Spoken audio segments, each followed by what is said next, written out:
This is Pet Life Radio. Let's talk pets.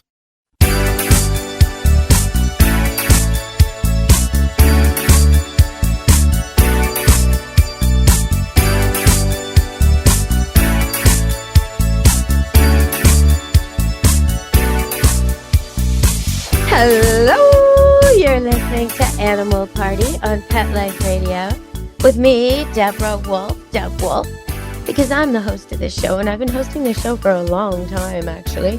And I want to thank you all for sending me your questions and your comments and your feedback, and I'd love to receive more. So, Deb at PetLifeRadio.com, just send me a voice clip, a question, a typed out anything, and I'll be able to answer it on air. And if I can't, I will get a guest to come in and answer your question. If it's very specific and difficult, I would love that because I want to learn along with you. But for now, I have been doing this show a very long time and interviewed a lot of experts. So I've compiled a lot of knowledge and I'm happy to share it with you and still keep it all fun and interesting. So today, in that vein, a little bit of education, a little bit of pet candy for the pet lovers. I'm going to go through, because I started last week to talk about the origins of cats, and I got partway through the description of where they all come from, and I covered the main 1, 2, 3, 4, 5, 6, 7, 8, the main 5 ancestors. If you look at your cat, it came from one of these, but I missed 3. There's 8 in total. So later in the show, I'm going to cover the 3 I didn't get to. Where does your cat come from? Does it come from Russia or Burma or the Isle of Man? Or maybe it'll come from one of the places we covered today. So we're going to talk about that. And also in the show, I had a request for a little bit of Taylor Swift. Yeah, no, don't worry. I'm not going to sing Taylor Swift, although I would love to, particularly if I were a man. Love that song. But I am going to talk about her cat connection. After all, Karma is a cat purring in my lap because it loves me. Oh yeah, we're going to talk about Meredith, Olivia, and Benjamin. Taylor Swift's cats. We're going to talk about that later in the show. So for now, we're going to break for a commercial and come back and have a fantastic animal party on Pet Life Radio. Stay tuned.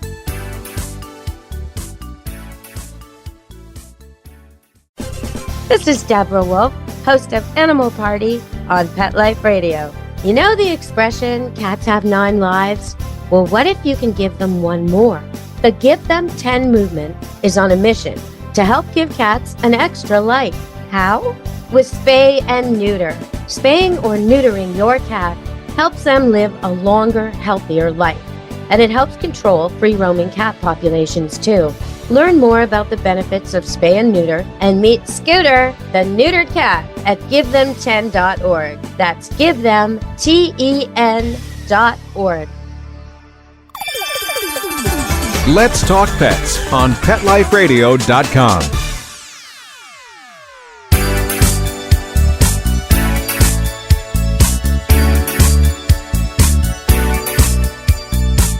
Hello, we're back on Animal Party, Pet Life Radio. Now, it wouldn't be the Animal Party if I didn't do a few dog topics too.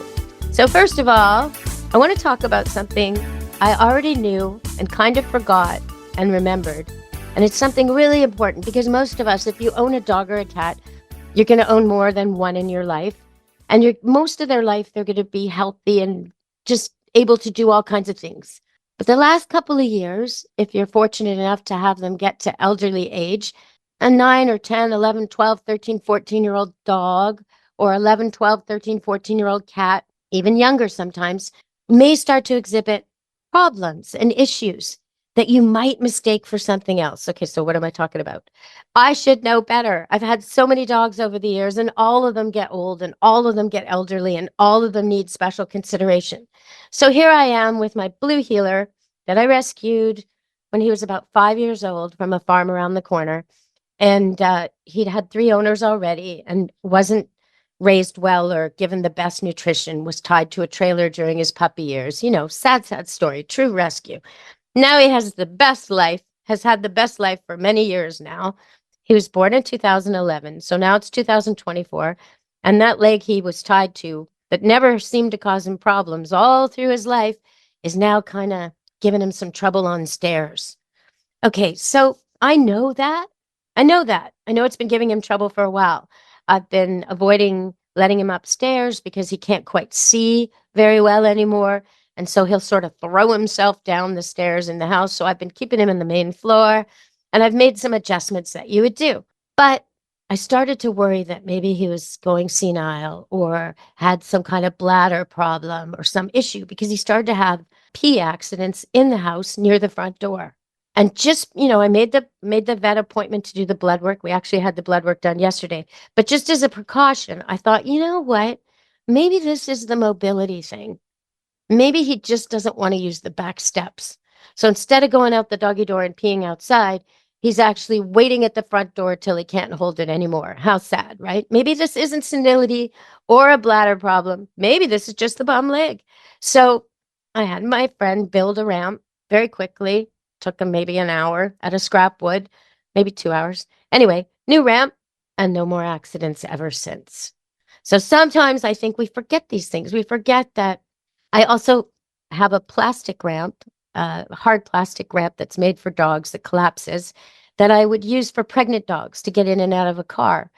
And I thought, you know what? Maybe I'll try that when I took him to the vet yesterday. Set that up for him. Whereas normally I just lift him into the car and lift him out of the car, even though he's 50 pounds, 55 pounds. But this time we used the ramp. And even though he can't quite see it and he's not sure where it is, it sure helped him. So I think sometimes we forget that when the dog starts having accidents, it could be something else completely. So a lot of these things I found with people, they get the thing too late. I've noticed this with humans too, but with pets in particular. Your dog starts to need something like a ramp, but you ignore it or you don't want to realize it, you don't want to admit it, you kind of push it aside. And by the time you introduce the ramp or the aid, whatever it is, to help him, he's kind of set in his ways. He can't see it anymore. He can't hear anymore. He's got other problems. It's good to introduce these things quickly. As soon as you see your dog struggle with stairs, give him a ramp. As soon as you see him struggle to get in the car, give him a ramp. As soon as you see him fumbling around at night, start putting in night lights. Because even though dogs and cats have amazing vision in their prime, far better than us in nighttime, as they get older, it dwindles. And so a dog that used to be fine at night may get really confused and disoriented and bump into things. Same for the cats. So just keep that in mind as your animals age. Okay, so that was my little doggy bit. And even an old dog like me can learn new tricks about dogs and remember some of the stuff I forget because it's been a long time since I had a really elderly dog, but as I say, they all get there. So you got to be prepared for it. And this dog that I'm talking about is going to have a longer life just because of the ramps. He's going to be so much more comfortable. He's not going to have to hold it. He's not going to have accidents. He's not going to feel guilty. I'm not going to be upset with him. All the things that go with that and constantly considering, well, is it time? Is it not time? No, it's not time. It's time to build a ramp. That's what it's time for. It's not time to put the dog down. It's time to build a ramp. Problem solved. Okay, everybody. So that's a good news story. And we'll talk about elderly animals in the future too. One thing about cats when they get old is they're not very good at grooming themselves anymore. They lose that amazing yoga flexibility they have where they can clean any part of them and nibble on their nails and fix everything. And they start to get kind of messed up. They really need your help. So even though you may have never clipped your cat's claws, have a look at them. If your cat's 8, 9, 10, have a look. If they look all jagged and rough and weird and they're not all even and pretty, like she just came from the nail salon, if they're not all even and pretty, she's not doing it because she does a good job. Your cat does.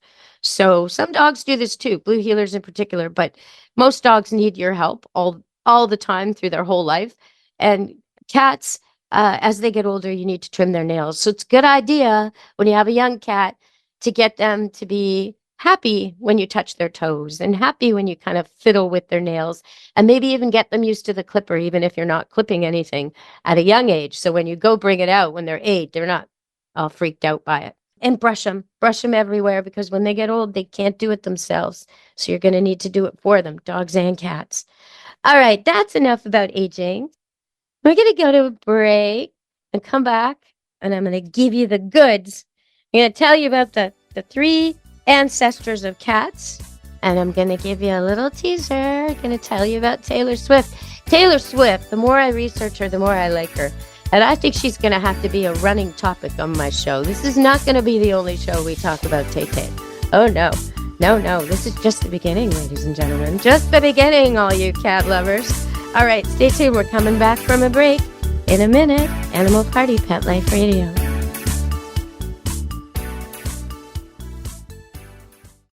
Take a bite out of your competition. Advertise your business with an ad in Pet Life Radio podcasts and radio shows.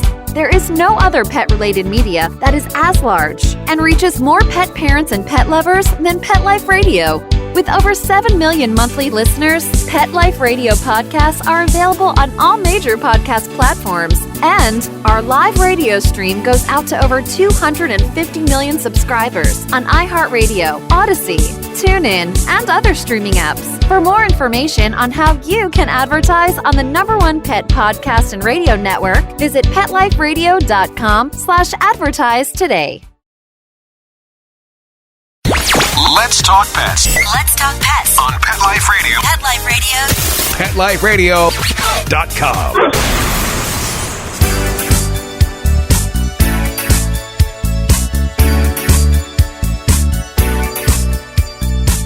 Hello! We're back on Animal Party, Pet Life Radio with me, Deb Wolf.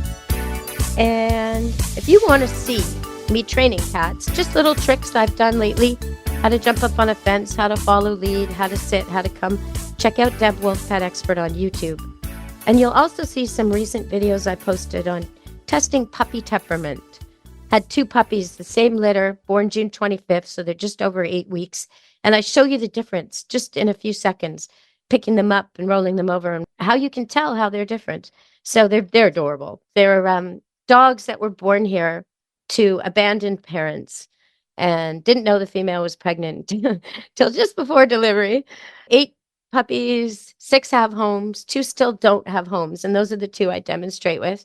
Mama and Papa have homes. It's a good story, but months of care and feeding and until they're ready to go. And now's the end, where all these people get these great dogs that have been well socialized, and they're Border Collie Blue Heeler crosses, and everybody's getting vaccinated, and Mama and Papa are getting neutered and spayed, and it's all a goodwill story. But you want to see the 2 last puppies, both girls. One is so calm and chill, and the other could be a working dog. The other could work animals. So you'll see the difference, even at this young age, if you check out Deb Wolf Pet Expert on YouTube. And there's lots on there. If you go through the index, you can find Come Sit, Stay, Heal, and all the basics, how to groom a cat, how to cut nails, everything's on there. All right, so chinchilla.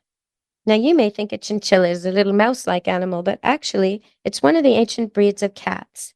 And it was man-made by crossing cats of various colors with silver tabby Persians in England in the late 1800s. Now, this cat has a very Persian look, actually, a flat face, and it's fluffy, and what most cat owners would melt to look at. It's almost like the cats on the Cottonelle commercial, the little kittens. That's basically what it looks like, big eyes. Okay, the next one, and I'm going to tell you about, is the Siamese, and they were first brought to England from Thailand in the 1880s. The first Siamese are said to have been prized by the Thai royal family. Now, that's not the only royal connection. If you're talking cat talk to a cat expert, you don't say, oh, my female cat. You would call her a queen. Yes, you would. You could call her a Molly. That's another word for a female cat. But a proper, correct way to refer to a female cat is to call her a queen. So that's not the only connection we have between cats and royalty. All right, and the last one I want to talk about today is the Abyssinian. This is one of my favorite cats. I've met cats that are part Abyssinian. I'm not sure I've ever met a full pedigreed one. I've seen them at cat shows, but I don't think I've ever actually encountered one. They have kind of a high cheekbone look and a short hair, and the ones I've met are so good for tricks. So anyway, this is what it says about them. In the 1880s, such cats were taken from Ethiopia by servicemen returning to Britain at the end of the Abyssinian War. So that's where they came from. they're the cats I really like to work with because they seem to learn fast and they seem to be eager for tricks. But you can test any cat for that. If you're adopting a cat, a rescue cat, bring a toy with you when you go to the shelter and move it around and see if your cat will come to it. See if your cat will follow your finger. If your cat is good about all that, it's probably a trick cat. If it ignores it or just wants cuddles, it's probably not. So there's easy ways to test cats and dogs. All right, the moment you've all been waiting for before we finish this show, let's talk about Taylor Swift. So she has 3 cats. Yes, she does. And they are part of her persona, her public persona. She's had them on her featured holiday card in 2020, and she's talked about them in Time magazine, where she said in 2019, she told Time, "I have cats. I'm obsessed with them. I love my cats so much that when a role came up in a movie called Cats, I just thought, like, I got to do this." In fact, Swift even attended a cat school on set to prepare for her role. Oh my gosh, I would love to see the cat school. Do they rub their bums against things? Do they lick their hands and then wipe their faces? I guess so. All right. I'd like to see Taylor Swift doing all that. That would be hysterical and beautiful. Okay, so then she says they're very dignified, they're independent, they're very capable of dealing with their own life. Well, that is true, isn't it? Yes. But a cat is not a piece of furniture. And I know she knows this. She spoils her cats and treats them wonderfully. But I just want to, sometimes people think, oh, it's like a piece of art. I'll pick a pretty one, I'll put it in my house and I'll ignore it and, feed it once in a while. Maybe get an automatic feeder and an automatic waterer, an automatic litter changer, and I'll just kind of give it attention when I feel like it. That's not very nice. That's not the way to have a happy cat. A happy cat wants to be touched and entertained and played with. It wants to feel like it's hunting something before it eats. So have some active play before it actually gets fed. It wants to have interaction with you. It wants to have brushing and cuddling and all that sort of stuff. And most cats like to learn things like their name and some basic words. You might call it commands, but you might also call it communicative interaction. When you call your cat and he comes, it's like, "Oh, you're calling me? Okay, I know what you want." Then he comes over and you pet him and he's, "Yeah, I like that." He's communicating to you, so why shouldn't you communicate to him? Instead of the sound of the can opener being the thing that brings him over, make it a word. Start talking to your cat. Start thinking pictures to your cats. Okay, now that one is a little controversial, but I'm going to talk about it anyway. When us humans talk to each other, we're so verbal. Everything's blah, blah, blah, blah, blah to the animals, right? We've seen that Far Side cartoon where the dog's listening and the person says, blah, blah, blah, ginger, blah, blah, blah, walk, blah, blah, blah, car. That's kind of what's going on. They tune most of it out because it's just chatter. So what we need to do, first of all, is speak like we mean it. Say words they know. That's the first thing. And repeat them. So the same word for the same thing every time. So they get to learn it, just like you would with a child or a person learning a new language. Cats can learn things too. It's not just dogs. Dogs, 30 words, easy. 60, easy. 300 for the smartest poodle, easy. Right? And we're not even touching on Coco the monkey and how many words she's got. Nobody even knows how many words a cat can learn. But it's probably the same as dogs or better, because with most things, when I train dogs and cats learn faster. So, okay, so with your body language, we don't tend to use it much anymore. If you look at a border collie anywhere, in a dog park or at a field or playing fetch with its owner, it's doing semaphore the whole time. If you look at coyotes, same thing. Signaling with their bodies, very set movements to signal. And when dogs greet each other, dog who wants to play puts his bum in the air, puts his front end down. That's play posture. Cats, when they want to get to know each other, as they walk by each other, their tails gently flop over and touch each other. That's a high five. Cats and dogs have a lot of body language. We've kind of cut it out of our repertoire, and we need to bring it back. And the easiest way to do that is to actually think, to try to picture like a movie in your head, the thing you want. So if you're standing at the dog park and your dog isn't coming and you're getting really fed up, instead of picturing the meeting you're late for and the rush that's going to ensue when you finally get the dog in the car, don't even think about that.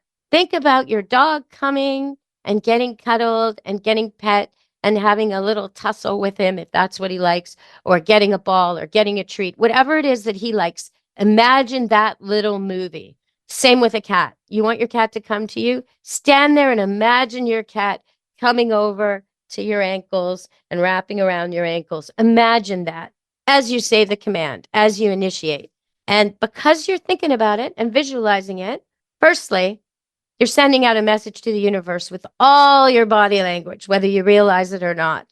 And your smells, your scent is not the annoyed scent, the irritated scent, the scent that comes with harsh words and bad memories. No, it's the scent of happiness. So your dog and cat can pick that up from so far away. They'll be coming. They'll be coming. So that's the first thing. Second thing is they probably receive these pictures. So when you, because you're afraid of dogs maybe, and a big dog you don't know jumps on you and you think, don't bite me, and you picture him biting you, that's a bad plan because everything you're doing is signaling him to bite you. If instead you think, oh, please be calm and sit down. Please be calm and sit down if that's what you want. And imagine the dog sitting down. That's probably what you're going to get. Because most animals are not trying to attack us. They're just trying to get attention. And they're doing it in the ways they've learned before. And then whatever ensues is reactive. They react to how you stand, how you talk, how you are. So if you're calm, generally, they're calm. All right, so I'm going to go through a little more. We talk Meredith Grey. Let's talk about Meredith Grey, Tay-Tay's cat. I'm going to save Olivia and Benjamin for other shows. We're just going to talk about Meredith Grey. So Meredith Grey, which is Swift's first famous cat, is a Scottish fold named Meredith Grey. Yes, she's named after the one in Grey's Anatomy. Okay, so she got her in 2011, and what she says about her cat, she says, she is awesome. She's like the most adorable cat in the world. Okay, so the relationship isn't one-sided. She actually has a song. The relationship isn't one-sided. Swift has a loyal fan in Meredith. In 2012, when her then new single, I Knew You Were Trouble, was playing on the radio, Swift filmed Meredith meowing along to the song. So you can probably find that if you look hard enough. Meredith has made appearances on her Instagram. And if you look closely, in Deadpool 2, you'll spot Meredith. Really? Yes, really. So, well, I'm going to tell you more about that next time. I'm going to tell you more about Meredith. There's just so much on these cats. What about Paula Abdul? What does Paula Abdul have to do with Taylor Swift's cats? Well, I'm probably going to tell you next time because I think we're running out of time today. Her other cats are Benjamin Button. I love this. And Olivia. Oh, Olivia. All right. So we'll talk about them on a future show and more dog topics and more cat topics. And I'm so happy you're all here on Animal Party, Pet Life Radio.